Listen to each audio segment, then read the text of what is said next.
encontramos a una persona que es de lo más cercana, lo más afable, lo más simpático, lo más cordial que te hayas podido encontrar en la vida.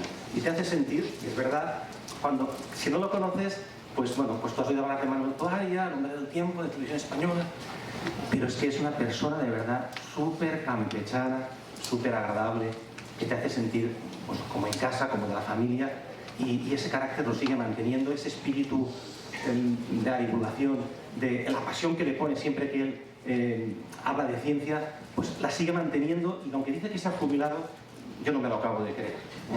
Bueno, como podéis imaginar, el currículum de Manuel Toaria es extensísimo, ha trabajado y colaborado, ha puesto en marcha proyectos, iniciativas de toda clase, tiene premios para aburrir, tiene menciones, tiene libros, tiene publicaciones, en fin, es extensísimo, brillantísimo su currículum, y yo os voy a dar unas pequeñas pinceladas, un breve extracto por decir algo de él. Nació en 1944, estudió los bachilleratos de francés y español en el Liceo Francés y luego Ciencias Físicas, Física del Cosmos, en la Universidad Complutense. Fue meteorólogo entre 1969 y 1976, año de su excedencia voluntaria. En 1972 participó en el nacimiento de la Asociación Ambientalista AEORNE. Trabajó como hombre del tiempo, que muchos lo recordaréis, yo por lo menos me acuerdo, entre 1970 y 1979. Y a partir de 1980 y hasta 1983 dirigió y presentó diversos programas culturales y científicos en Televisión Española. Participó como director científico en el lanzamiento de la revista Muy Interesante en 1981 y ese mismo año comenzó también a colaborar asiduamente en la cadena SER. En 1983 fundó la revista científica Conocer, que dirigió hasta 1988. A partir de los años 90 y hasta 1994 produjo también programas y vídeos de divulgación para diversas cadenas televisivas y colaboró en prensa y radio.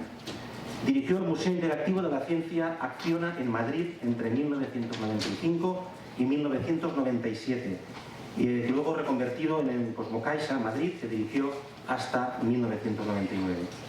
Entre ese año y 2014 fue primero director del Museo de las Ciencias Príncipe Felipe de Valencia y después director científico del Complejo de la Ciudad de las Artes y las Ciencias. Desde 2015 es asesor científico del Oceanographic y ahora bueno, pues parece que está ya jubilado, eso me ha dicho, ya digo que no me lo acabo de creer. En cuanto a su prolífica obra, podemos destacar que ha escrito 42 libros de divulgación y en cuanto a premios, pues ha recibido entre otros, entre muchísimos otros, el Premio de Periodismo Científico del Consejo Superior de Investigaciones Científicas y además es miembro desde 2009, entre otras también muchas participaciones y miembro de otros muchos organismos, es miembro del jurado de los premios Princesa de Asturias de Investigación Científica y Técnica. Y hoy tenemos el grato placer y el inmenso honor de tenerlo con nosotros. Así que un fuerte aplauso para nuestro querido.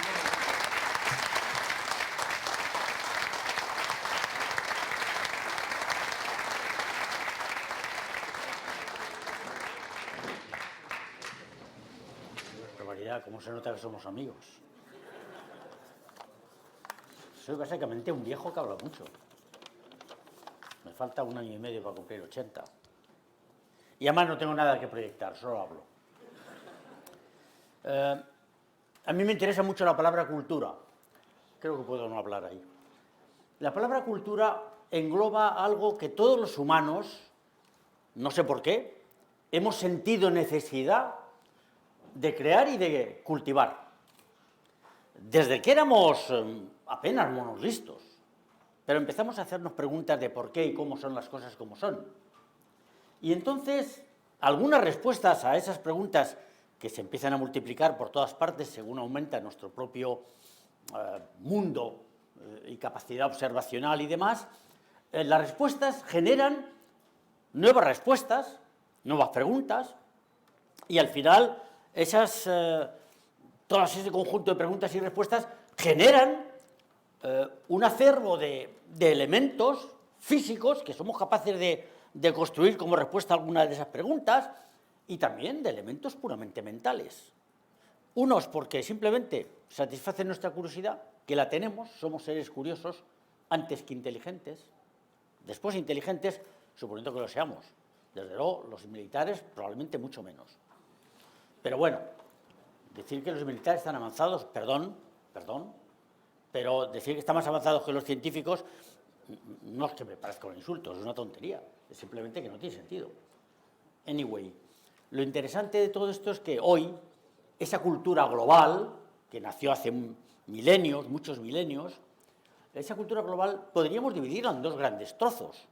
Una cultura instrumental y una cultura simplemente teórica o básica o simplemente mental.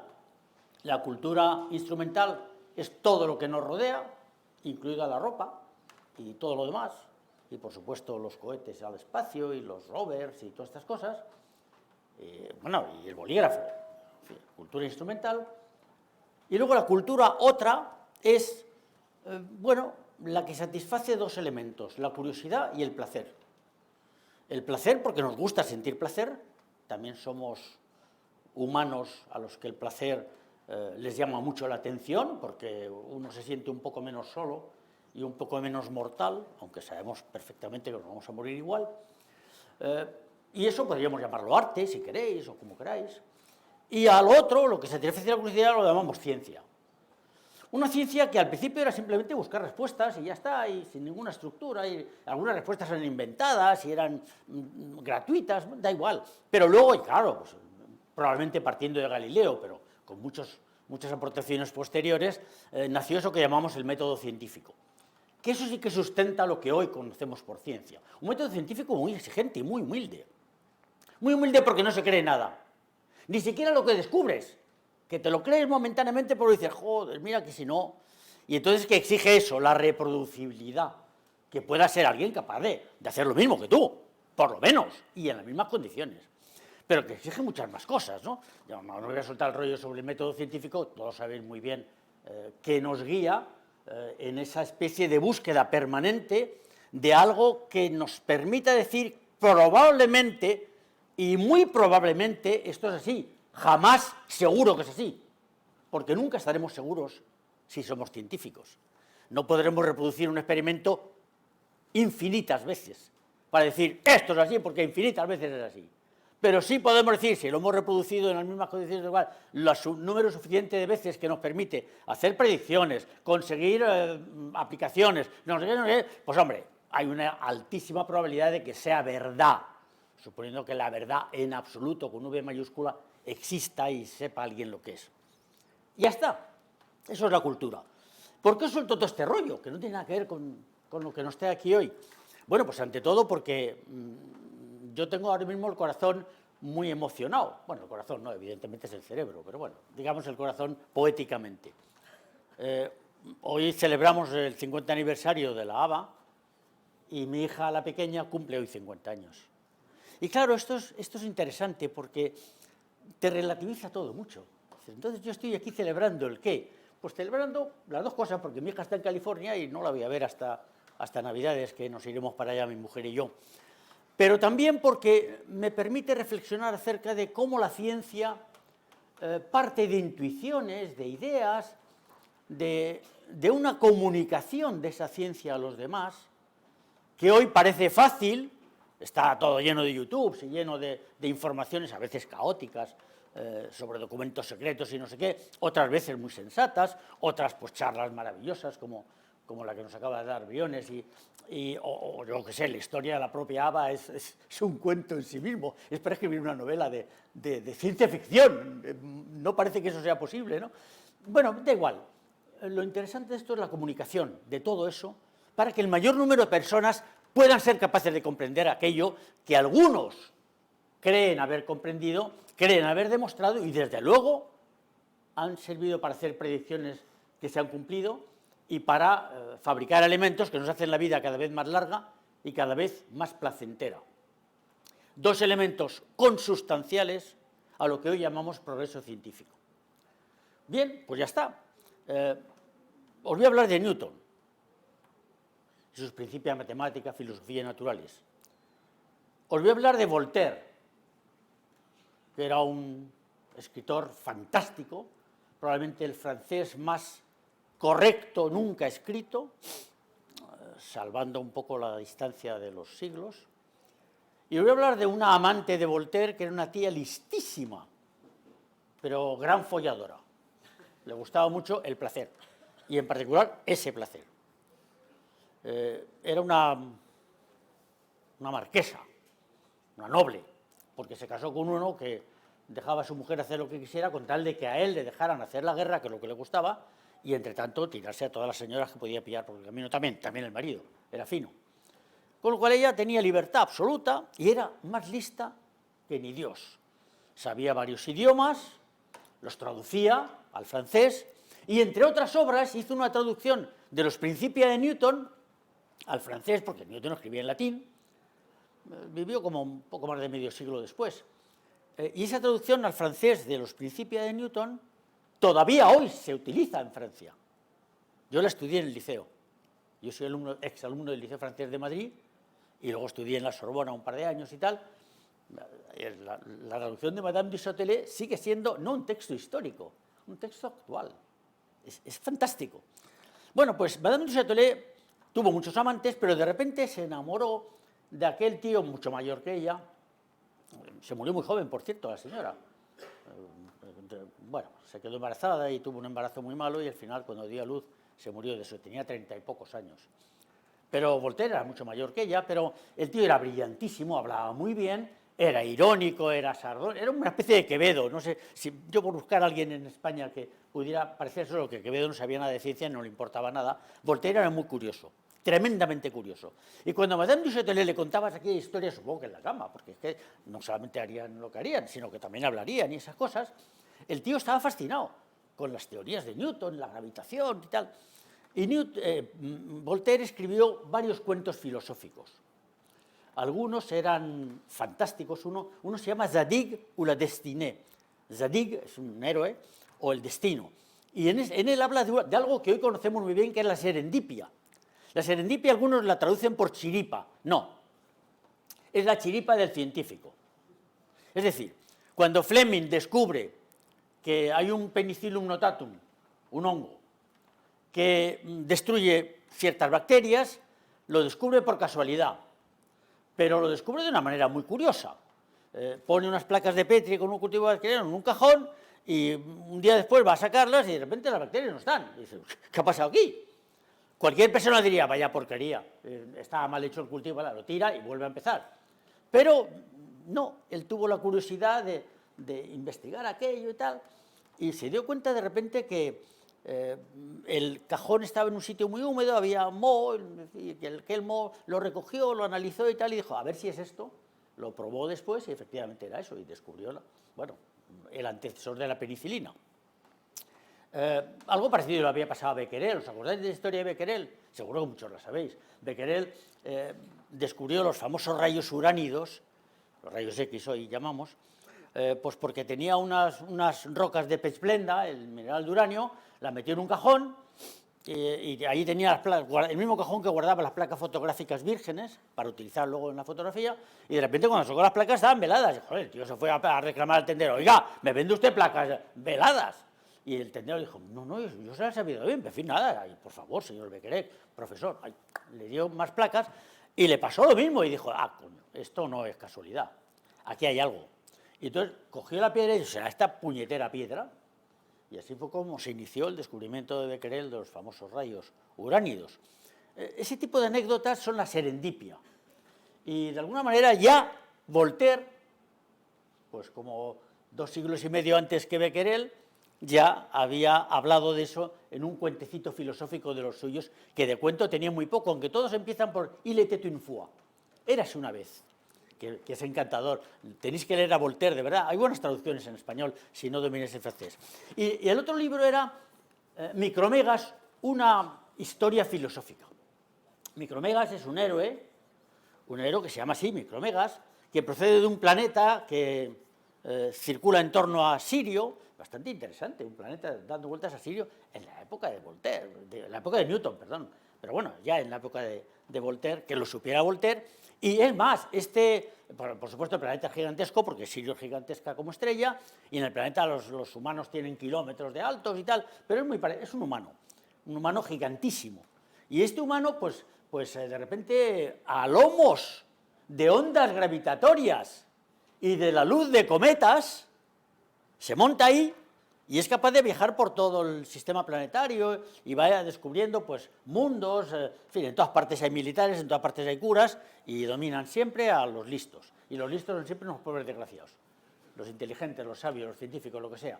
El cuento de Voltaire no tiene desperdicio. Y cuando llega a la Tierra, ni os cuento, como el tío es súper gigante, no ve a los humanos, no los ve por ningún lado. Pero afortunadamente tenía un amiguete suyo que iba con él de correrías por el espacio, así a lomos de ondas gravitacionales. ¿Os suena las ondas gravitacionales? Joder, ya hablaba de eso Voltaire, más o menos. Bueno, este amigo suyo resulta que era un joyero y tenía unas joyas que había tallado con unos cristales diminutos para poder hacer una especie de microscopio con el cual podía ver a los diminutos humanos, y entonces se dio cuenta que también en los diminutos humanos había curas, había militares, había tontos, y había unos pobres científicos o listos o gente que pensaba por sí misma que eran los machacados y los que eran fusilados y demás. Y total, que al final el pobre se desengaña mucho y dice, bueno, en todas partes cuecen habas, más o menos. Este Micromegas tiene mucho interés porque habla mucho de lo que era Voltaire y habla mucho de cómo la cultura literario-científica, podríamos decir, de Voltaire, tuvo que ver con la traducción de Madame du Châtelet, de los Principios de Newton, que era su amante y tal, y sobre todo porque Voltaire, cuando ya se murió la otra y después todavía él vivió bastantes años, al final de su vida se fue a un pueblecito muy cercano a la frontera de Suiza, a la ciudad de Ginebra, que hoy se llama Ferney-Voltaire, Ferney-Voltaire, donde viven, por cierto, la mitad de los científicos del CERN, porque es mucho más barata la vida ahí que en Ginebra. Eso sí, pasan la frontera todos los días y les miran los aduaneros, que son unos cabrones. Pero, en fin, Suiza no está en la Unión Europea y, por tanto, hay frontera. Bueno, Ferney-Voltaire es la última residencia que tuvo Voltaire antes de morir. Y allí debajo, de hecho pasa por debajo de Ferney, está el famoso túnel del acelerador de partículas más grande del CERN, el LHC.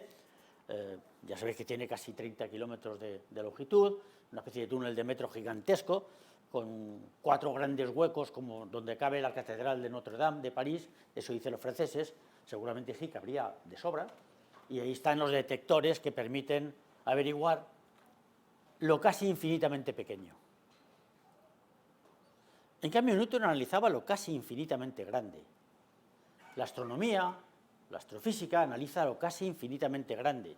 La cosmogonía es capaz incluso de inventarse algo más grande todavía que lo casi infinitamente grande, que es un origen previo de alguien todavía más grande, infinito.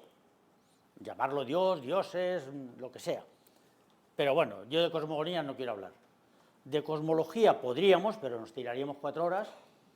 Y en cambio es interesante la idea de que hoy día en el CERN, haciendo chocar electrones y antielectrones, pero ahora también protones y antiprotones, seamos capaces de intentar reproducir durante fracciones minúsculas de tiempo condiciones muy similares, es decir, pequeñísimos espaciotemporales, conjuntos de espacio-tiempo, exactamente similares a lo que hubo muy poquito después del Big Bang. O sea, creamos casi mini post-Big Bang en fracciones infinitesimales de segundo gracias a esos bombardeos. Cómo a través del estudio de lo casi infinitamente pequeño, de repente nos hemos ido al origen de lo casi infinitamente grande, que es lo que hoy llamamos el cosmos, o el universo, o llamarlo como queráis. Y esto me parece muy interesante porque nos hace reflexionar acerca de qué significa en el fondo la búsqueda de lo que queremos saber y nos da igual no saberlo, porque no nos engañemos. Que podamos ver el tránsito del cometa Halley, que la gente haga colas, como hemos visto unas fotos muy entrañables que nos ha enseñado Luis antes. Yo mismo monté una historia esta con mi revista Conocer en el 85, sí, para ir a ver el cometa Halley por ahí en las afueras de Madrid, en la sierra, y vamos a ir a la redacción en 2 coches, que por cierto a la vuelta tuvimos un accidente y uno estuvo en el hospital y todo, un desastre. Pero es que, como habíamos hecho de eso publicidad en la revista, pues vinieron casi un centenar de gente en sus coches al mismo sitio donde habíamos quedado, que era un sitio ahí en el Alto de los Leones y tal. Y me hace mucha gracia porque esta gente vino allí, como nosotros, a quedarse un poquito frustrado porque aquello que se veía era una puñetera mierda. No era ni jale ni nada, era una especie de puntito brillante. Teníamos 2 o 3 prismáticos, 3 o 4 telescopios así de aficionados, malillos, pero bueno, con unos buenos prismáticos de marina, que eso sí que tenía yo, que a mí me gusta navegar. La verdad es que pudimos ver aquello y yo se lo enseñaba a la gente y decía, ¿y eso es el cometa Halley? Mucha gente preguntaba, como supongo que pasaría, porque lo he hablado con Luis antes en el café, preguntaba que por qué no se movía. Yo, que los cometas no se mueven así, aparentemente. No, miras al día siguiente, sí, se ha movido un poquito y tal. Pero no, todo el mundo piensa que va a ser como una estrella fugaz, que todo el mundo piensa que es una estrella pequeñita que se ha caído. En fin, estas cosas de la ignorancia. Coño, ¿qué ignorantes somos? Los que creemos que saber algo, tanto como los que no saben nada o saben muy poco. ¿Y cuánta necesidad tenemos de al menos conseguir un poco de trasvase de conocimientos? Y a mí la historia de Voltaire y del Micromegas y de Madame du Châtelet y Newton, esa historia siempre me ha llevado a pensar hasta qué punto la humanidad está carente de algo mucho más satisfactorio que la televisión, el fútbol, yo qué sé, la princesa del pueblo esta, la Esteban esta, como se llame, o no sé qué, y que es en el fondo algo que a todos nos importa mucho, que es, yo creo que lo ha dicho antes, lo has dicho tú, ¿no? Lo de qué estamos hechos, de dónde venimos, dónde vamos y dónde vamos, sabemos seguro, a la puta tumba, o nos quemarán, a mí que me quemen, pero nos vamos nosotros como individuos. Pero hay unos genes por ahí que ya están transmitiendo mis hijos a mis nietos, y tengo muchos, y entonces estos también se van a transmitir después y tal. O sea que los genes, más o menos, algunos se parecerán un poco a mí, otros no, otros a mi mujer, otros a mi hija, más que a... No, yo qué sé, o a mis hijos. Pero al final, lo importante de todo esto es que la transmisibilidad de aquello que nos importa, que es la cultura, al margen de los hombres estos supuestamente inteligentes, capaces de crear la informática actual, moderna, que es posible. Yo estoy de acuerdo, creo que es posible que eso ocurra, perfectamente, pero no será nunca igual al individuo con todas sus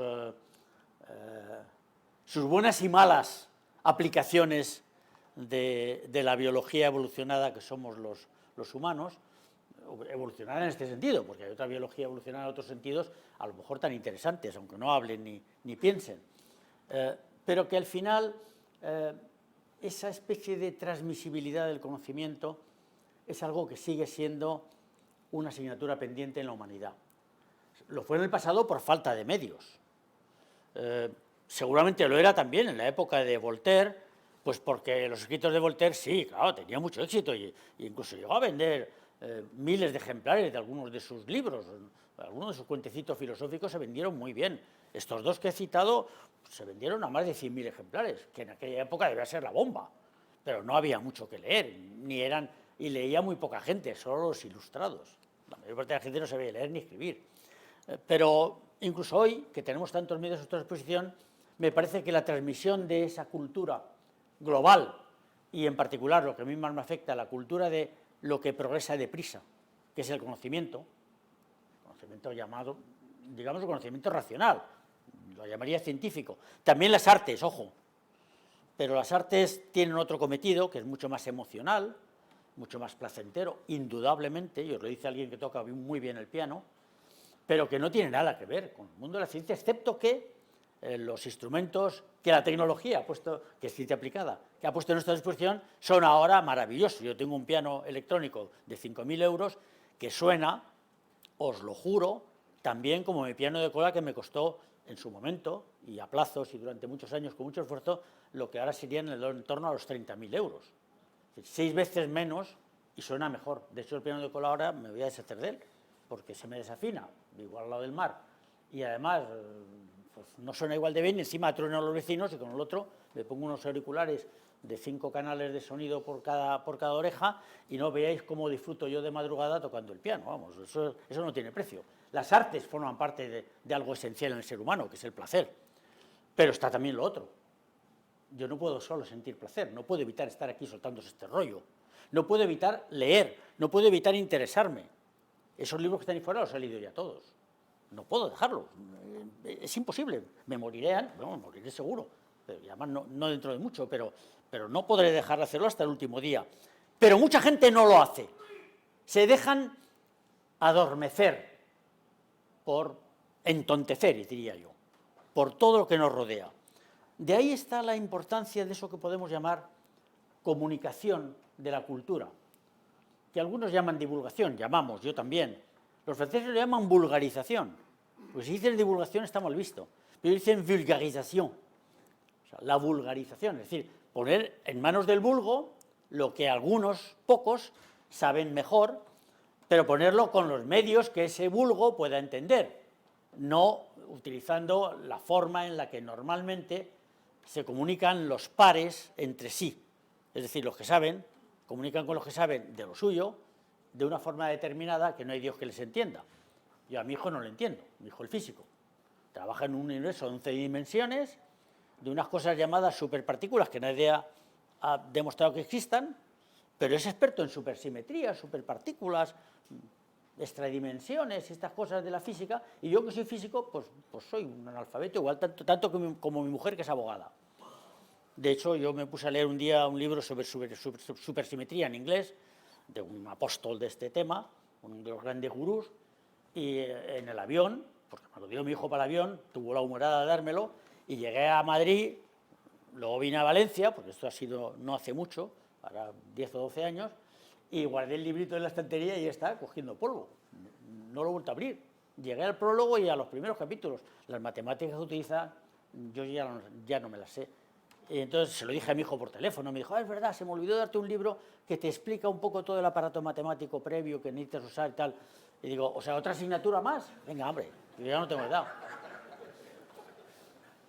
La cultura, queridos míos, es este congreso. Es esta asociación de amigos interesados por algo tan inútil como mirar las estrellas. Eso tiene mucho que ver con por qué hacemos las cosas que hacemos. Las hacemos por curiosidad, no os quepa la menor duda, lo sabéis mejor que yo.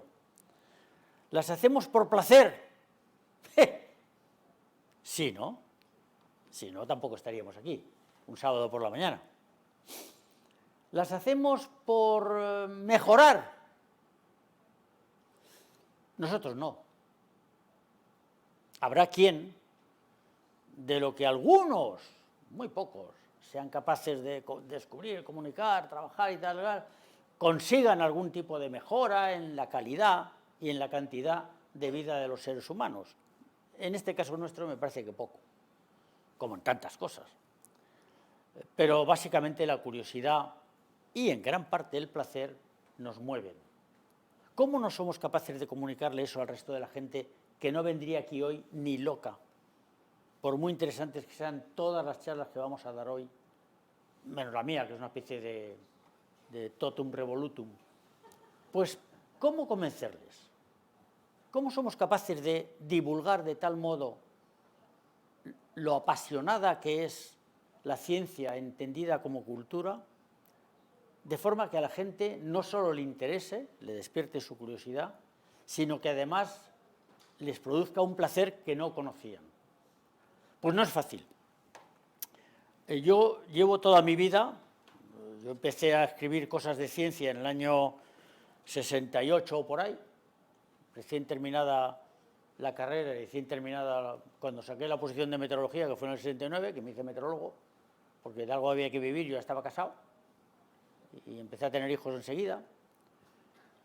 Pues yo empecé entonces ya a escribir en un periódico en Madrid, porque un día en mi casa, teniendo 14 años, en el cumpleaños de mi hermano, el mayor, que es en octubre, mi hermano mayor tiene un año más que yo, no creáis que mucho más mayor, y luego teníamos dos hermanos más pequeñitos. Mi hermano mayor, yo expliqué en casa, apasionado, a mi padre, abogado muy serio y muy conspicuo él, mi madre, química frustrada por la guerra civil, pero que admiraba a Madame Curie como nadie, y de quien yo recibí mis primeras lecciones de quién era Marie Curie, de soltera Sklodowska, me niego a llamarla Curie, Marie Sklodowska, casada con un señor llamado Curie, Pedro, por cierto, catedrático suyo y mayor que ella.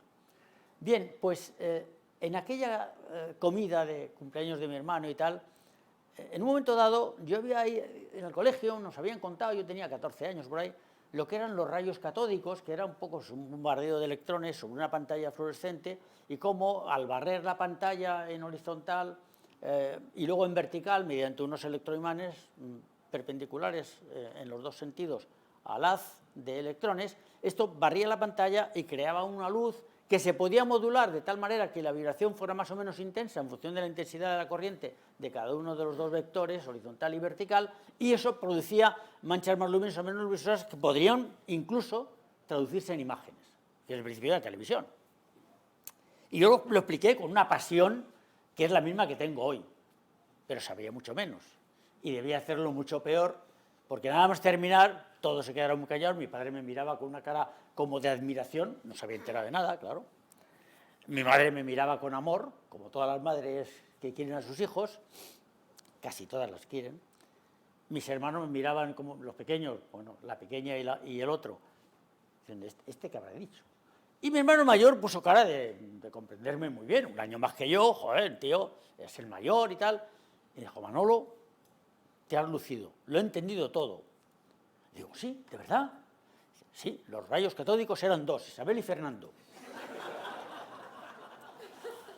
Ya, es broma, y vamos a irnos a comer y tal, y viene bien desengrasar un poco. Pero desde entonces yo dije, coño, esto lo he hecho mal, por algún sitio. Y se lo cuento a mi hermano ahora, por cierto, que, bueno, mañana le voy a ver, bueno, quizás esta tarde en Madrid, que me tengo que ir a Madrid ahora corriendo. Cuando se lo cuenta a mi hermano dice que no es verdad, que él estaba admirado de lo bien que ya contaba yo todas las cosas, de bueno, mentira podrida, vamos. Pero, a lo mejor ese es el punto de partida que ha hecho que mi vida, en lugar de dedicarse directamente a la ciencia, que eran los estudios que yo hice, pues se dedicara más a la parte que implica, no tanto enseñar ciencia, que eso ya exige un programa arreglado, una serie de asignaturas. A mí esto de poner casitas en las que subdividir el saber, siempre me ha molestado mucho. Tenemos la casita de la física, la casita de la química, la casita de la biología. Sí, pero cuando la biología y la química se juntan, entonces inventamos una casita nueva entre medias más pequeña que es bioquímica y la biofísica. Y luego más casitas más pequeñas, que son las especialidades. Mire usted, yo las casitas no me gustan. Yo profesor no quiero ser. Pero sí me gustaba hablar. Hablo bien, eso es verdad. Toda la vida he hablado mucho y bien. Bien no sé, pero mucho. Escribo muy bien, eso sí que lo sé, eso es objetivable, escribo muy bien. Y a mí, a escribir y hablar, como se me da como hongos, sin saber muy bien por qué, empecé a trabajar en televisión. Y resulta que en televisión yo estoy como Pedro en mi casa, y hay gente que se pone, yo llevaba gente a la que yo admiraba profundamente. Algunos de mis programas de televisión los ponía delante de un micrófono, delante de una cámara, y no hablaban. No, bueno, hay que tener en cuenta que... Por Dios, se ponían nerviosos, el corazón a 200. Y yo estaba ahí tan tranquilo como en el patio de mi casa. Por alguna razón, eso me ha llevado a hacer lo que hago, a divulgar. Y pensando en todo esto, y en el que mi curiosidad todavía infinita, o casi infinita, yo llego a alguna conclusión. ¿Por qué? ¿Para qué hay que divulgar? ¿Para qué una asociación de astrónomos aficionados tiene que hacer un boletín, tiene que llegar a la gente y, si es posible, llamar a la televisión y a la radio? Por cierto, en Radio Nacional el domingo esto va a salir, en el programa de la Pepa Fernández. Coño, Luis, que uno trabaja en la radio todavía y tiene amigos. Lo voy a contar yo, además. Estuve celebrando 50 años, nada menos que 50 años de una asociación de chalaos que se hacían sus propios telescopios y tal, y que ahora, mira, son muchísimos y aquello, eso está haciendo que en España no seamos tan tontos como a veces parecemos. Aunque tengamos presidentes como Rajoy alguna vez, ¿qué le vamos a hacer? Que tiene primos y esas cosas. Pero al final, no nos engañemos. Divulgamos porque algunos, y yo creo que casi todos, porque tenemos fe, eso sí que es fe, y no es ciencia, en que los humanos, a pesar de todo, no somos tontos. Somos ignorantes. Y algunos son un poco menos ignorantes, igual de ignorantes, pero un poco menos. Y esos poco menos ignorantes tendrían que intentar sacar de esa más ignorancia a los que saben menos. Sin más. Sin más. ¿Por qué? Vamos a buscar un porqué. A pesar de que digo sin más porque sí. Pero además, ¿por qué? Yo creo que hay básicamente dos razones. La primera, porque si nosotros somos capaces de sentir placer y de satisfacer la curiosidad que todos tenemos, ¿por qué ellos no van a poder ser capaces de lo mismo? Y la segunda es más filosófica, si queréis. La segunda es todavía mejor, creo. Si somos capaces de hacer que la gente sepa un poco más de todo, y especialmente de la ciencia, tanto básica como aplicada, o sea, la tecnología que nos rodea por doquier, si son capaces de entender y saber de eso un poco más, tendrán más criterio a la hora de tomar alguna decisión, la que sea, tanto colectivamente en la comunidad de vecinos, o en las provincias, o en el voto, lo que sea, o personalmente en su casa, o tal. Más criterio, y si tienen más criterio para decidir tu vida, lo que te rodea, lo que quieres, lo que te apetece hacer, ¿no serás también más libre que si dependieras de la opinión del obispo, porque eres creyente, o del partido político X, porque eres un ferviente admirador de ese partido político X? Nadie admira a los partidos políticos. Por desgracia, el voto en España depende de si es guapo, es feo, habla bien o habla mal, o me cae bien o me cae mal tal político, lo que nadie se lee los programas de los partidos, por ejemplo. Pero bueno, aceptemos que, bueno, no sé, no depende de la opinión del vecino del quinto, que es un enterado, o del cuñado, que es otro enterado. No depende de cualquier cosa que te diga alguien y que te convence porque te lo crees. La fe del carbonero, ¿no?, que decía Pascal. No, simplemente porque tienes un poco más de criterio. Cuanto más criterio tienes, menos te crees nada. Y más intentas comprenderlo, contrastarlo, buscar otros criterios parecidos y tomar decisiones un poco más libres. Y en un país donde la gente está un poco más informada y es por tanto un poco más libre, la democracia, que nunca es perfecta ni buena, pero que es el menos malo de los sistemas que hay para regir la vida social en común, la democracia tendrá un poco de mayor calidad. Es una razón filosófica, pero es poderosa. No podemos seguir permitiendo que haya personas que con la mejor buena fe del mundo se crean, otros no se lo creen de buena fe, pero algunos sí, se crean las cosas que alguna gente cree. Por eso me ha llevado a militar desde hace muchos años en asociaciones escépticas, es decir, que defienden la racionalidad científica, como único elemento no para saberlo todo, sino para saber un poco mejor y un poco más las cosas que no sabemos. Y con la crítica permanente y humilde de que nunca lo sabremos todo y nunca estaremos seguros de nada. Pero de nada. Ahora, no me vengas a decir que, como no sabemos los científicos qué hubo en el Big Bang, y no digamos antes, suponiendo que el antes tenga sentido, puesto que no hace el tiempo en el Big Bang, no hay antes, pero en fin, eso es difícil de entender, pero no me vengas a decir que, bueno, claro, que está Dios, vale, muy bien. Eso lo dice usted, pero ¿y quién es Dios? ¿Y qué prueba tiene usted de eso? Dice, no, pero es que es evidente. Bueno, será evidente para usted, que eso, científicamente hablando, no tiene sentido. Sencillamente. Puedes creer en lo que quieras. Pues yo creo en que el ser humano es curioso, es inteligente y tiene un fondo de bondad, menos algún cabrón que hay por ahí suelto. Eso lo creo. Pero lo creo sin ninguna prueba real, ¿no? Jamás haré de eso un dogma de fe. Y menos se lo impondré a los demás crucificándolos o torturándolos, como ha pasado constantemente en el dominio de la humanidad sobre el resto de la humanidad, unos humanos sobre otros, ¿no? Yo siempre digo, y lo siento, porque no me gusta nada meterme con estructuras tan poderosas y sobre todo tan bien establecidas, incluso inconscientemente en nosotros, como la Iglesia, la que yo conozco, la nuestra, pero todas las iglesias son parecidas. Pero la Iglesia no ha dejado de matar gente por decir cosas que eran como eran, pero no como la Iglesia quería que fueran o creía que fueran.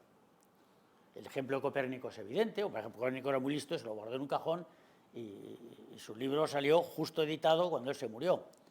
El ejemplo de Galileo, que fue condenado a muerte, no lo olvidéis, que se la conmutaron a última hora la pena por prisión a vida, que a su vez se lo conmutaron porque tenía amigos poderosos entre la curia, se lo conmutaron por encierro en casa a vida, cuando se quedó ya ciego el pobre y tal, pero no olvidemos eso.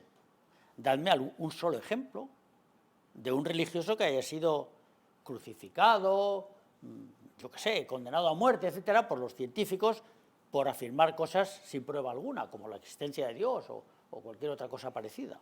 Ni uno, no lo hay. Los científicos no se atreven, porque no saben lo bastante para estar seguros de nada. Eso debe de darnos un especial interés en proclamar, no la buena nueva, por Dios, no, en proclamar la superioridad del intelecto sobre las bajas pasiones de dominio, de poder. Son reflexiones poderosas, cuidado. Me he puesto, yo no sé por qué, antes de comer, a hablar de cosas que, bueno, sí sé por qué, venía dispuesto a ello.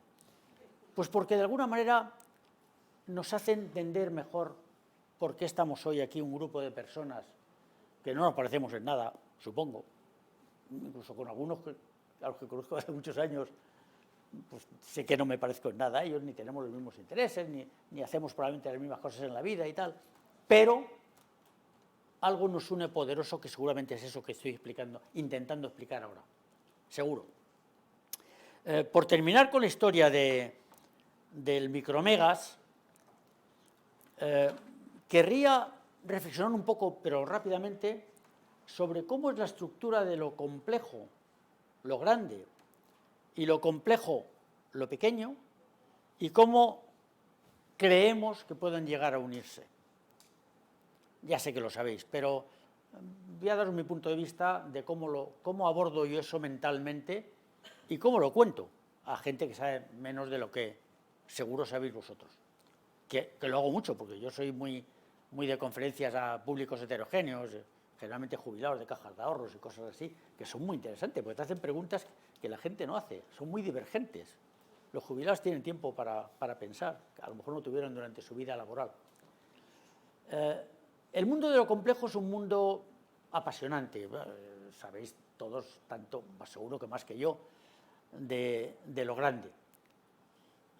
La historia de lo grande ya es menos sabida porque tenemos pruebas muy indirectas. Es imposible irse a hacer experimentos a hace 14.500 millones de años o hace 3.750 millones de años cuando empezó ya a organizarse la vida. En fin, estas cifras que nos han dado antes y algunas más que trabaja hoy día la cosmología moderna. El Big Bang, el post-Big Bang, que ese empieza a ser ya muy interesante, aunque fueran infinitésimos de segundo después del Big Bang.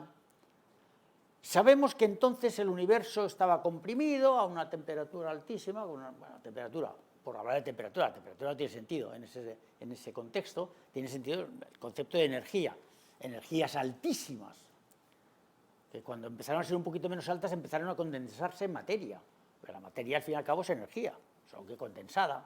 Es como la leche condensada, solo que la leche condensada ocupa mucho volumen y la materia ocupa muy poquito volumen para una barbaridad de energía contenida en ella. Acordaros de la fórmula Einstein. Es que el factor de proporcionalidad es el cuadrado de la velocidad de la luz, en metros por segundo, no en kilómetros por segundo. O sea, 300 millones por 300 millones. Que hay que echarle huevos. Vaya un factor de proporcionalidad. Esa es la condensación de la energía en la materia. Pero eso empezó a ocurrir muy poco después del Big Bang y aparecieron las primeras partículas elementales con masa y otras sin masa, que también son interesantes.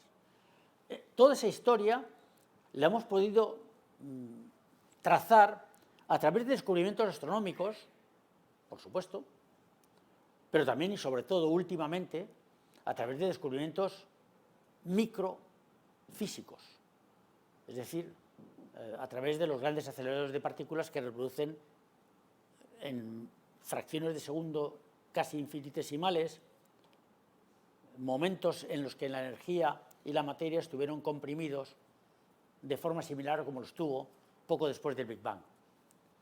Hacer una visita al LHC en el CERN acaba de volverse a poner en marcha ahora con más potencia aún que antes y ya está alcanzando niveles de gigaelectronvoltios muy interesantes. No solo sirve para descubrir el bosón de Higgs, como dicen siempre los periódicos y tal, que nadie sabía lo que era el bosón de Higgs, pero todo el mundo hablaba del bosón de Higgs. La partícula de Dios. ¿Sabéis la historia de la partícula de Dios, no? Joder, seguro que lo sabéis. Es que esa historia es un error garrafal de un traductor.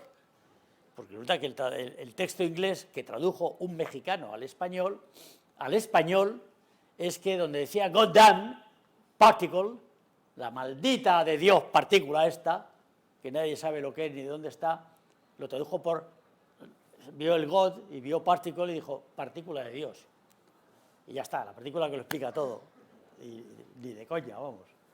Pero bueno, digamos que más allá de todo esto, en el CERN están haciéndose ahora trabajos, y bueno, en más sitios ya, de enorme interés para comprender el mundo de lo macromicro, el micromegas de Voltaire, coño, megas, grande, gigante, micro, minúsculo, pequeño. Y resulta que hoy estamos ahí. Observamos el macro, el megas, con los telescopios, con las sondas y con todo. El nuevo telescopio de James Webb, menuda historia, que ya nos están empezando a mandar todavía de prueba, fotos impresionantes, lo que vendrá. Y luego estamos en el mundo de lo micro. El mundo de lo micro es muy fascinante y no muy conocido, creo yo. Reflexionar acerca del tamaño de las cosas un poco a nuestro alcance. Tenéis la Tierra, tiene un tamaño de 10 potencia X metros, una X no muy alta. Nosotros, 10 potencia 1, somos un metro. 10 potencia 0, un metro. Tenemos también, si queréis, tamaños reducidos, cogiendo cualquier organismo, por ejemplo el nuestro, donde tenemos primero los grandes sistemas, sistema circulatorio, sistema respiratorio y tal. Los sistemas están compuestos por órganos, yo qué sé, hay varios tipos de órganos dentro de cada sistema. En cada órgano tenemos tejidos diferentes, cada tejido es diferente. Los tejidos están compuestos todos ellos por moléculas muy complejas o menos complejas, generalmente con un número n alto de átomos o de componentes que después se trocean. Una proteína está compuesta por aminoácidos y las proteínas, algunas son pequeñas, no tienen muchos aminoácidos juntos, otras tienen miles de aminoácidos, o sea que hay de todo. El mundo de las proteínas es un mundo casi infinito. El proteoma ahora mismo es el gran reto, ya que el genoma empieza a ser dominado más o menos. Y luego tenemos dentro de eso dos grandes grupos de moléculas gordas, que son las proteínas y el material genético, ADN y ARN, o DNA, RNA, si mantenemos la estructura inglesa, es decir, la internacional. Yo en eso soy muy ecléctico, me da igual. Estas dos grandes moléculas son moléculas vivas, está claro, tienen que ver con la vida. Las proteínas son muy diversas, pero están compuestas de aminoácidos, ¿vale? Pues ya tenemos un escalón menor. Y el ADN y el ARN tienen poca variedad de átomos. Al fin y al cabo son un azúcar y un ácido fosfórico en los barrotes de la escalera retorcida, esa que forma el ADN, y dentro, pues las bases. Adenina, timina, citosina, guanina, las letras famosas. Luego sabemos que los genes, que están compuestos de cadenas larguísimas de ADN, pues se pueden copiar con el ARN mensajero que sale del núcleo y se va hacia el resto del citoplasma y ahí pone en marcha la fábrica de proteínas o de lo que sea. Pero yendo más para abajo, todas esas moléculas grandes o pequeñas están compuestas de átomos, todas, y no muchos.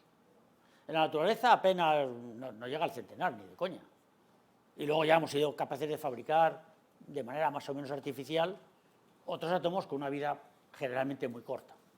No me extiendo en esto, lo sabéis todos.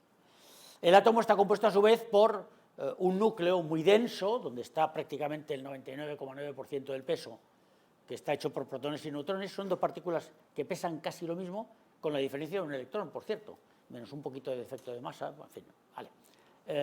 Protones y neutrones, los neutrones no tienen carga eléctrica, los protones sí, y luego alrededor hay una nube no caótica, pero bueno, en diversos niveles de energía, girando, si es que la palabra es girando, más bien orbitando de manera muy, muy diversa, pero siempre a determinadas distancias o niveles, mejor que distancias, de energía diferente, en torno a ese núcleo, y son electrones, esas partículas que pesan muy poquito, casi 2000 veces menos que un protón, pero que están equilibrando la carga positiva de los protones del núcleo, de tal manera que el átomo en sí es neutro. Cuando falta un electrón o varios, pues entonces adquiere carga de un tipo, o sea, en ese caso es positivo, porque tiene más positivos en el núcleo, y cuando no, pues es lo contrario y tal. Tenemos los iones. Vale. Bueno, ya está. Tenemos protones, neutrones y electrones. Joder, qué contentos estamos. Eso era hace más de un siglo. Luego supimos muchas más cosas. Los electrones dejémoslos como están. De momento, podríamos decir que son elementales. Es decir, eso sí que no se subdividen en nada. Que sepamos, ya veremos si más adelante no inventamos unos quark-electrones o yo que sé cómo los llamarán. Lo que sí sabemos es que los protones y los neutrones no son elementales, están formados por quarks. Bueno, tuve el placer de conocer a Hellman y de cenar con él varios años seguidos. En los premios Jaume I, él venía aquí a Valencia. Siempre una señora distinta, por cierto. Era un vejete bastante, yo qué sé, se parecía al amante de Voltaire, creo yo. Sí, y era mayor, joder, que iba ya con bastón la última vez que vino. Luego ya se murió. Hellman era un tío listísimo. En las cenas yo pues me ponía, una vez me tocó a su lado, ahí me ponían, y yo estuve con él hablando. Y le dije, oiga, esto de los quarks, que dice, ¿ha leído usted Joyce? Dice, naturalmente, eso está en todos los libros. Three quarks for Mr. Mark, o no sé qué. Dice, bueno, pues usted sabe perfectamente que es una palabra inventada, y por qué no esa en lugar de otra. Y dije, toma ya razón científica estupenda para bautizar una partícula elemental. Pero bueno, era un tío simpático, luego empezamos a hablar de fútbol, porque al tío le gustaba el fútbol. Bueno, anyway, quarks. Y ya está. Ahora sí que ya no hay más. Hasta hoy tenemos dos quarks diferentes, que como en el protón y el neutrón están en trío, pues uno es UD y el otro es UDD. Vale, bien. U y D no son palabras mágicas, son up y down, o sea, arriba y abajo. O sea, ya ves tú, aquí se han agujereado la mente los que inventaron eso. Pero bueno, vale. Y tenemos el electrón. Pero luego hacía falta otra partícula rara que explicaría muchas reacciones, la radiactividad beta y todo eso, total, que acabaron descubriendo una especie de neutrón pequeñito, seguramente sin masa porque se movía a la velocidad de la luz, pero a lo mejor el reposo tenía masa, pero no se sabía, y lo llamaron pequeño neutrón, neutrino. Ya está. Y esas son las 4 partículas elementales. 4. O sea que toda esa complejidad de la vida y del universo y del igual se reduce a 4 mierdas de partículas elementales, que hay que jorobarse. Claro, pero con eso quedaba explicado todo. Dice, bueno, vamos a ver, pero las partículas elementales interaccionan, ¿no? Sí. Y esa interacción requiere una fuerza. ¿Y esa fuerza cuál es? Hombre, conocemos muy bien el electromagnetismo. Bueno, la electricidad y el magnetismo que Maxwell unificó a finales del siglo XIX, diciendo que eso no iba a servir nunca para nada y que no tiene ningún interés, que era una cosa puramente de laboratorio.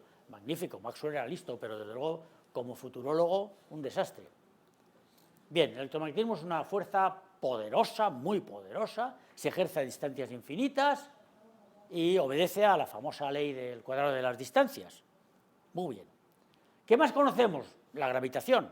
Pero la gravitación es debilísima comparada con el electromagnetismo y por tanto solo se ejerce entre grandes masas, grandísimas. También obedece a la ley del cuadrado de la distancia, inversa del cuadrado de distancias.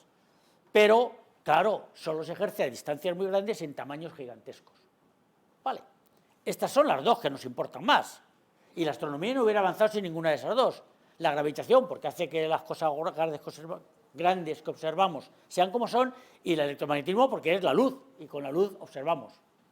Ahora ya hemos inventado la astrofísica y no observamos solo con esa parte pequeñita del espectro electromagnético que es la luz, también observamos con rayos X, con infrarrojos, con ultravioletas, en fin, observamos con todo y los satélites que hay por ahí fuera lo hacen muy bien y tenemos unas imágenes magníficas en casi todo el espectro electromagnético, ¿no? Las ondas de radio, por supuesto. Pero resulta que hay dos más, y estas ya no se ejercen a distancias infinitas, pero sí obedecen a la ley del cuadrado de la distancia, pero para adentro, no para afuera. Es decir, que cuanto más distantes están, más se atraen. Cuanto más cercanas están, menos se atraen. Esta interacción tan extraña, y solo se ejerce en tamaños de lo que llamaríamos hoy el mundo de Planck, es decir, los tamaños diminutos de las partículas elementales, de los quarks, de los electrones y demás, son las leyes, las fuerzas nucleares. Sabemos que hay una muy fuerte, que es todavía más fuerte el electromagnetismo, 100 veces más fuerte, la fuerza nuclear fuerte, y esta explica por qué los protones y los neutrones están a gusto juntos, cosa que no debería ocurrir. Pero en cambio, pues sí, lo están, porque la, digamos, atracción gravitatoria ridículamente pequeña, tan ridícula que no se ejerce, prácticamente cero, son masas minúsculas, y luego, por otra parte, la electromagnética es más débil que la atracción nuclear fuerte. Con lo cual ahí ya hay toda una explicación de por qué ocurre todo lo que ocurre, y si hacemos intervenir a estas 4 fuerzas fundamentales del universo con las 4 partículas elementales, coño, 4 y 4, qué curioso. Al final, la física parece que busca siempre la elegancia de las cosas y no lo complejo. Es un poco un sueño de los científicos, puesto que esto es elegante, aquí lo será siempre en todo. Seguramente no, seguramente no. En todo caso, el interés de esto está en que algo, en los experimentos posteriores realizados no hace mucho, ya estamos hablando de menos de medio siglo, algo no cuajaba, no estaba en absoluto de acuerdo con ese universo tan maravilloso de las 4 fuerzas, las 4 partículas, la cromodinámica cuántica y todo ese rollo. Algo. Y entonces empezamos a especular con más cosas. ¿Cómo eran las 4 fuerzas, las 4 partículas poco después del Big Bang? Bueno, vamos a ver qué nos dicen los astrofísicos con todos los aparatos cada vez más sofisticados. Y vamos a ver qué nos dicen los científicos de lo micro en los aceleradores de partículas, primero los pequeñitos, luego los lineales, luego los circulares pequeños, como el SPS del CERN, y luego ya el grande y tal. Y con eso estamos empezando a adivinar que hay muchas más cosas, muchas más. Y que desde luego ni el universo tiene solo 4 dimensiones, las 3 del espacio y el tiempo, probablemente no, al menos para que eso sea conciliable, ni la cuántica y la mecánica relativista son diferentes, cuando sí lo parecen. Todas las leyes de la cuántica aplicadas al mundo grande no servirían, serían paradójicas, darían lugares a cosas absurdas. Y viceversa. Y sin embargo, lo grande está hecho de lo pequeño. Si la cuántica se aplica a las partículas elementales, ¿cómo lo grande, los planetas, las personas, la materia, se comporta como se comporta si sus componentes más minúsculos obedecen a otra ley, a otras leyes físicas que no tienen nada que ver? ¿Cómo conciliar la cuántica con lo que sabíamos de mecánica newtoniana primero, relativista después? ¿Cómo lo conciliamos? Busquemos teorías que podrían explicar eso, busquemos fenómenos físicos que pudieran, de alguna manera, poner de manifiesto alguna de esas teorías y después trabajemos en un experimento capaz de realmente conseguir que ese fenómeno salga a la luz. En eso estamos. El detector de neutrinos de Canfranc, que por cierto es una instalación de gran ciencia en España, sufragada por el Estado español, las autonomías, el CSIC, el Ministerio, eso es algo, joder, de lo que habría que presumir. Y aquí nadie te lo cuenta. Ningún periódico ha hablado nunca de Canfranc. Bueno, alguna vez los de Aragón y tal, porque estaba en Aragón y tal. No me sea usted pequeño burgués. A mí qué me importa que esté en Aragón o que esté en Chile. Lo importante es que se haga algo. Y si lo hace con dinero español, pues bien gastado está. Mejor que en pagarle millones a los jugadores de fútbol. Pero bueno, en Canfranc están investigando el neutrino. Están intentando detectar el neutrino, algún tipo de neutrino en particular. Porque hay muchos tipos de neutrinos, hay muchas familias de cualquier... No os voy a contar todos los rollos. Además lo sabéis. Lo interesante de esto es que estamos buscando soportes experimentales a fenómenos que se pusieron de manifiesto a través de teorías iniciales. Es decir, la física actual trabaja con teorías, hay físicos teóricos, con fenomenólogos que intentan buscar algún tipo de fenómeno que pudieran permitir que esa teoría tuviera sentido, y con experimentales capaces de idear, porque eso no existe en el supermercado, algún tipo de cacharro, de aparato, de elemento que nos pudiera verificar que ese fenómeno existe y verifica esta teoría. En eso estamos, hoy. Tengo un hijo que hace eso, tengo un hijo fenomenólogo. Trabaja en Montreal, es doctor en física, tiene publicaciones por todas partes, ha hecho miles de postdocs por todos lados, ahora está establecido, muy bien establecido, por cierto, gana el triple de lo que ganaría un equivalente suyo aquí en el IFIC o donde sea, y publica cosas que yo no entiendo, pero sé que esto es lo que él hace, y lo que hacen muchos más. Aquí es donde el micro y el megas vuelven a juntarse. ¿Por qué? Porque si somos capaces de entender el origen del universo, donde esto seguramente ocurrió, esto micro que estamos ahora averiguando, seguramente podremos ser capaces también de entender cómo es el universo, cosa que no sabemos, cómo son sus partes constituyentes, incluidos los planetas, incluido el nuestro, incluido el por qué la vida ha aparecido en unos sitios, en unas determinadas condiciones y no en otras, si la vida es o no determinista o puramente al azar, que son grandes preguntas, que en el fondo se reducen a quiénes somos, de dónde venimos y a dónde vamos, expuesto de una manera, digamos, en fin, me atrevo a decir que más inteligente. Todo eso es algo que está ahí, está viniendo. Mi problema es que tengo casi 80 años, y os cuento esto con mucho entusiasmo, pero no lo voy a ver. Y me da una rabia infinita. A nadie le gusta morirse, claro, ni a mí tampoco.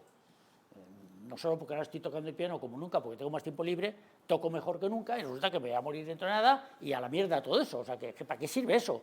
¿Para qué me pierdo yo el tiempo ahí de madrugada trabajándome cosas difíciles? Pero uno está vivo mientras está vivo. No puede evitar seguir estando vivo, ni ser como es. Y os transmito esto como una, no preocupación, como una esperanza de que el conocimiento seguirá haciéndonos cada vez más libres. De verdad, lo creo.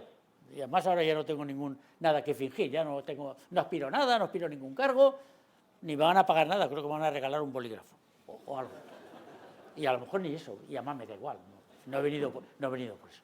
No, lo interesante de esto es que me gustaría que se os quedara al menos la idea de que el conocimiento, el criterio, no solo el nuestro, el que seamos capaces de expander por ahí, en nuestro entorno familiar, amistoso, o a través de publicaciones que a lo mejor alguien lee por ahí fuera y tal, es algo que contribuirá a que en nuestro país todos, o los más posibles, sean un poco más libres. Y que la democracia, puesto que es el sistema que hay y es el menos malo, sea también un poco mejor, de mejor calidad. No es muy ambicioso, no aspira a que vengan los extraterrestres a salvarnos, ni nada, porque además seguramente extraterrestres, de haberlos, que seguramente los hay, están lejísimos. Tanto que la distancia es el peor enemigo, como bien podéis imaginaros. A no ser que hayan inventado algo contrario a toda la física que conocemos y que experimentamos y que verificamos al día a día, como por ejemplo que una nave estelar sea capaz de coger, como en Star Trek, velocidad hiperlumínica. Y coge una velocidad 1000 veces más rápida que la de la luz para no así tardar años en llegar a un sitio no muy lejano. Mire usted, eso no. La distancia no es el enemigo es el tiempo. El tiempo que tardaríamos en llegar allí o que ellos tardarían en llegar aquí, por muy evolucionados que estén, si es que los hay. Ellos no van a venir a salvarnos ni a hacernos mejores, tampoco vamos a ser mucho mejores de los que somos por biología, pero sí podemos vivir un poco más en armonía y demás, ¿no? Son palabras muy así, muy bonitas y tal, pero a lo mejor nos ayudan a hacer un poco mejor la digestión.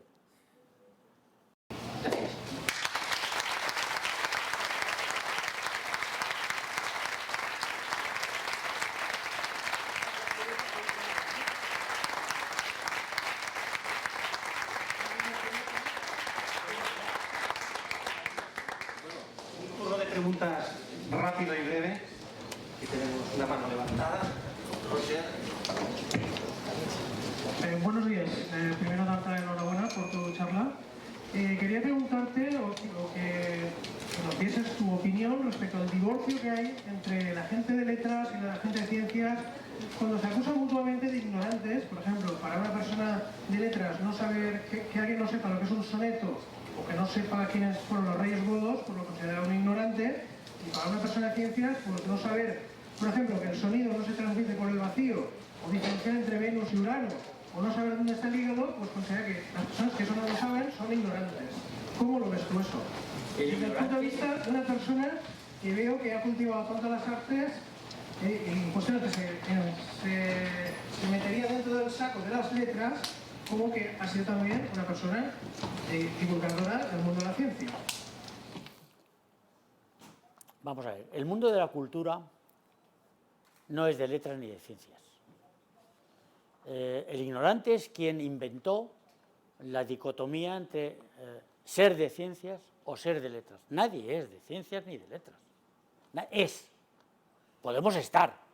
Claro, un tío que está 8 horas de su vida laboral, toda su vida laboral, trabajando en cosas de ciencia, pues le llamamos científico y es de ciencias. Pero a lo mejor luego llega a su casa y lee más libros que nadie, o le gusta la ciencia ficción, o escribe, yo qué sé, novelas del oeste, o como yo toca el piano, o es un buen pintor, o un mal violinista como Einstein.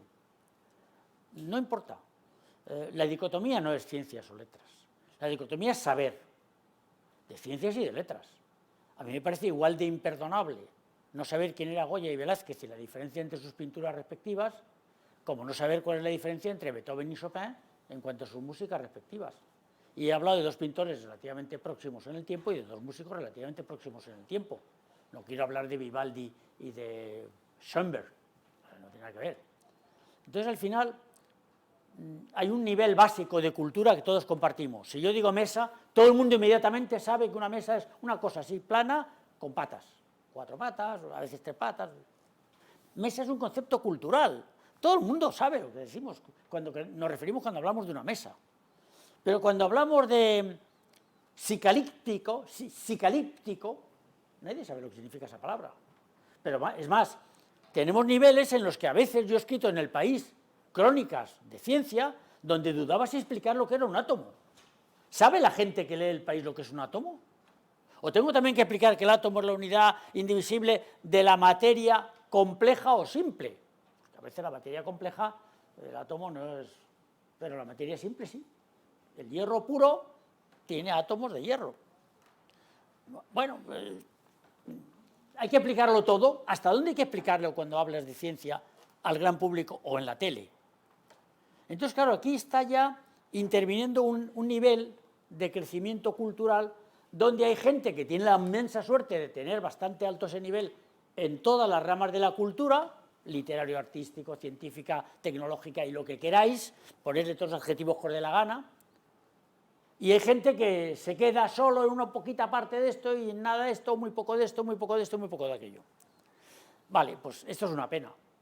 Lo ideal sería que todos tuviéramos una participación en esa bola básica que todos compartimos de cultura muy elemental y que el crecimiento del radio de esa bola fuera más o menos homogéneo en toda su geografía, por así decirlo. Luego habrá siempre unas puntas muy extremas que son los superespecialistas. Un tío que es capaz de analizarte con 20 libros en su haber cómo Beethoven elaboraba los finales de sus sinfonías, pues está aquí de lejos con respecto al nivel de la mayor parte de la gente a la que le gustan las sinfonías de Beethoven y poco más, como yo. Lo mismo pasa con la ciencia, lo mismo pasa con cualquier ramita. Y al final la cultura global de la humanidad, ¿cuál es? Es esta bola básica que compartimos casi todos, una bola un poco menos básica con valles y colinas y tal, que es la cultura que comparten unos mejor que otros y da igual, y hablo de tanto de ciencia como de letras, como de todo, cuidado. Y luego hay muchísimas espinas, o sea, agujitas cada vez más finas, donde están los superespecialistas de cada una de las múltiples superespecialidades que hay hoy día en el mundo. Esa imagen es poderosa y es la que yo defiendo. ¿Qué quiero yo? ¿Que todo el mundo llegue hasta el nivel de la punta de la espina del superespecialista en no sé qué, que solamente hay 200 en todo el mundo? Pues mire usted, no. Ahí llegarán los 200, como mucho habrá 201 dentro de de 10 años, o 203. No, yo quiero que la bola central, esa que compartimos todos, sea un poco más amplia. Ya está. Y ni siquiera para todo el mundo, porque ya comprendo que las condiciones de la gente que vive en el centro de África o en una zona muy pobre de Hispanoamérica no puede aspirar a lo que yo pretendería que aspirara, yo qué sé, un españolito medio. Por desgracia, el mundo está encima muy mal repartido en cuanto a todo: riqueza, comida, agua y, por supuesto, cultura y muchas más cosas. Vale. Como yo no voy a poder solucionar eso, hago hasta donde yo puedo. Pero no es ni cultura de ciencias ni de letras.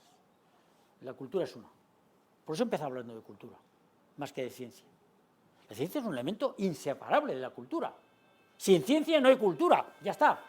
Eso es un lema de congresos de ciencia y de comunicación de la ciencia que hemos hecho entre los museos y los periodistas científicos y los comunicadores científicos, que ahora ya no somos periodistas, somos comunicadores, hemos ampliado el margen, y son congresos que uno se hizo en Valencia, en el Museo de las Ciencias, estando yo de director, pero empezamos a hacer uno en Granada y bueno, van por 14 o 15.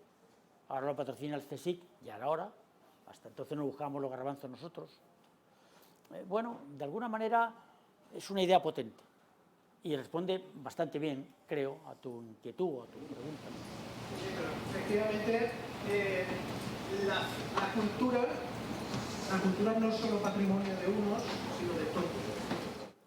Claramente. La cultura es patrimonio de todos, no de uno, decía él.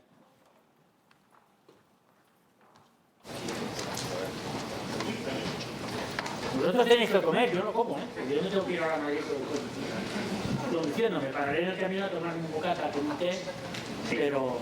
Nada, primero gracias por la charla.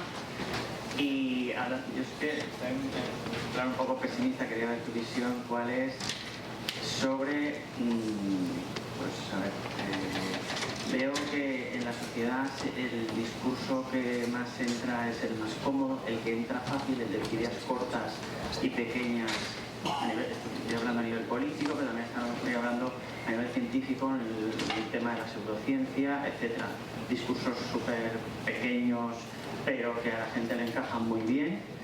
Y hace poco, relativamente, conocí un concepto que era ese de la simetría de Brandolini, que dice que te cuesta 10 veces más rebatir una estupidez que decirla. Entonces, poner un poco tu visión en ese panorama. Pues yo siempre he dicho, medio en broma, medio en serio, que un optimista es un pesimista mal informado. Luego sí, pesimismo evidente. Pero yo no me gusta hablar de la sociedad, la gente, porque hay mucha gente y muchos elementos dentro de la sociedad. Una parte bastante importante, me temo, de la sociedad, de eso que podríamos llamar la gente, se comporta así, está claro. Tenemos evidencia por todas partes. Pero hay otra parte que está siguiendo el movimiento, pero un poco por inercia y sin pensarlo mucho, que a lo mejor le hace pensar un poco y dice, ah, coño, pues sí, es verdad, está diciendo tonterías.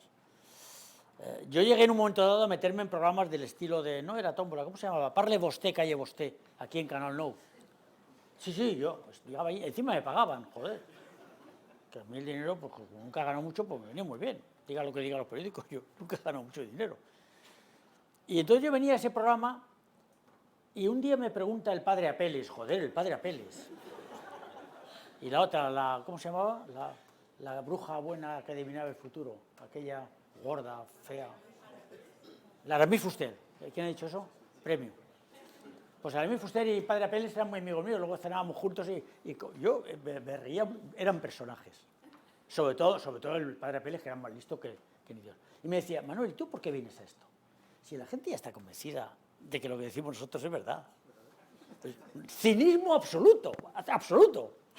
Y yo decía, vamos a ver, eso lo dices tú.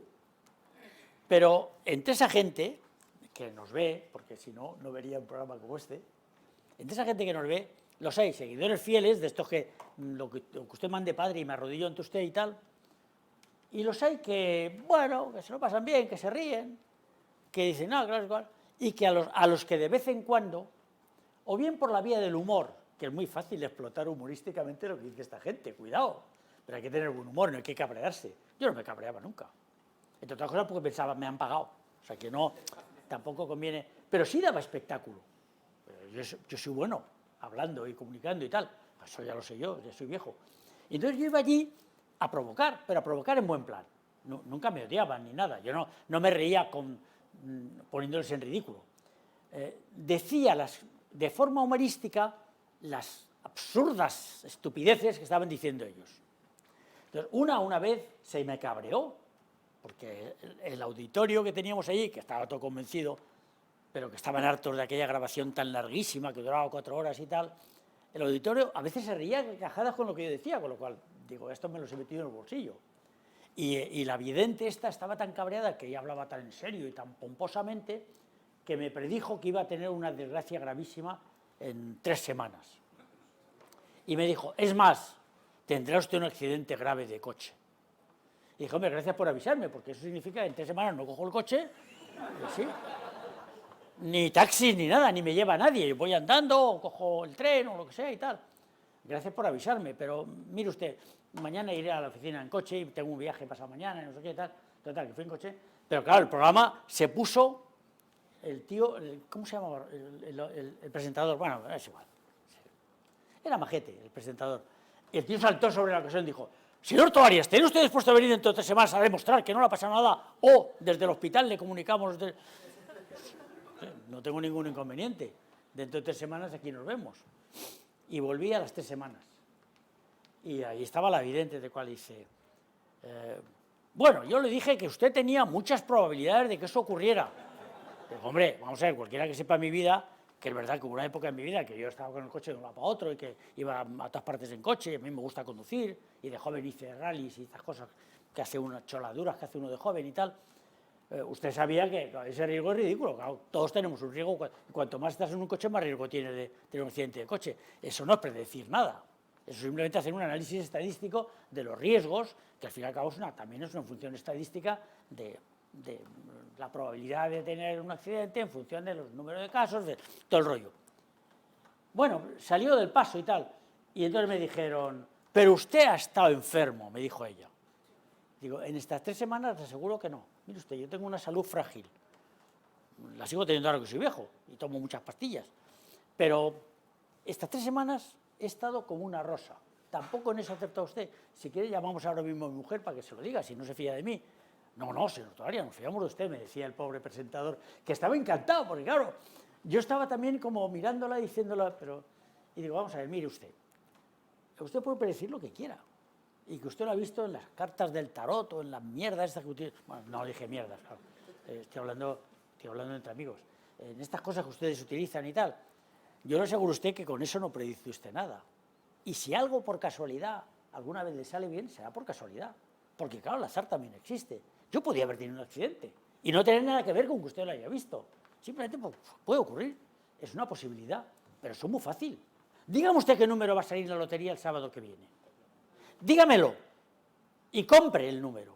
Y luego viene aquí y nos enseña cómo se ha hecho usted rica. No, usted rica prediciendo con una galleta y da unas cruces, no sé qué tal, prediciendo los males y curando a la gente que le duele la tripa. Eso no es curar. Predecir las cosas es predecirte a las cosas. Dígame usted ahora mismo a qué hora y exactamente va a salir el sol dentro de 17 años, tal día como hoy, a qué hora se pone y si hay o no hay eclipse de luna ese día. Dígamelo. La ciencia sabe hacerlo, sabe predecir, con exactitud. Usted no sabe. ¿Usted sabe predecir eso? Porque es muy fácil de verificar. No dentro de 17 años.